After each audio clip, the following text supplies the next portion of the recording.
The door opens on its own. Sarah's breath came in short, panicked gasps as the doorknob turned slowly, as if someone or something on the other side was testing it. Her body locked up, paralyzed by fear. Click. The door creaked open just an inch. A sliver of darkness stretched into her home. Sarah's instincts screamed at her to move, to run, to do something, but she was rooted in place. Her eyes locked onto the crack in the doorway, heart pounding in her ears. The air in the house changed. It was subtle, but she could feel it, like the atmosphere had shifted, the warmth of her home replaced by a cold, empty stillness.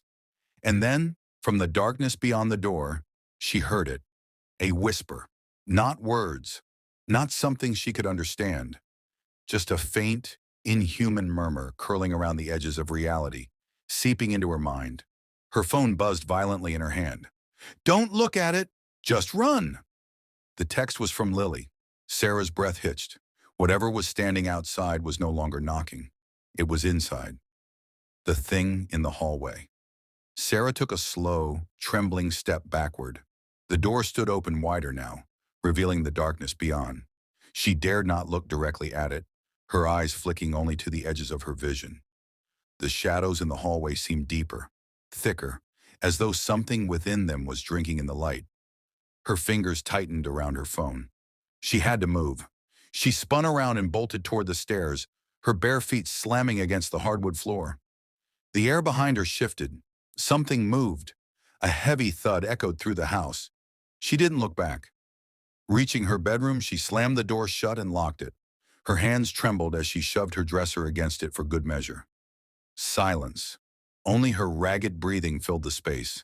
Then, tap, tap, tap.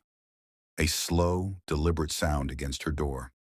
Sarah swallowed the scream rising in her throat. She backed away, her phone clutched to her chest. It buzzed again. "It knows you saw it. It won't leave now." Her heart stuttered. She typed back frantically. "Lily, what is it? What do I do?" The reply came almost immediately. "Don't let it in, and whatever you do, don't close your eyes." The night drags on. Sarah sat against the far wall of her room, staring at the door. The tapping had stopped, but she could feel it still there, lurking just beyond. Her phone's battery was draining fast. Only 15% left. She had to do something. She couldn't just sit there and wait. Carefully, she reached under her bed and grabbed the baseball bat she kept there for emergencies. She edged toward the window, considering climbing out. But she lived on the second floor, too high to jump safely. The house was too silent. And then, footsteps. Not outside her room, not in the hallway. From inside her closet, a cold chill raced down her spine. Slowly, her eyes flickered to the closet door. It was slightly ajar, just like the front door had been. Her fingers tightened around the bat. The silence stretched on, thick and suffocating. And then, the closet door burst open, the vanishing.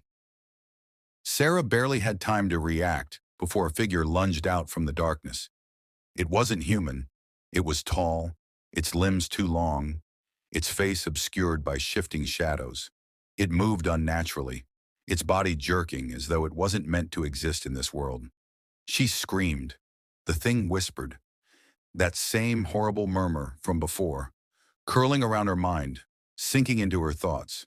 It grabbed her wrist, her vision blurred, reality bending as if she were being pulled into something elsewhere.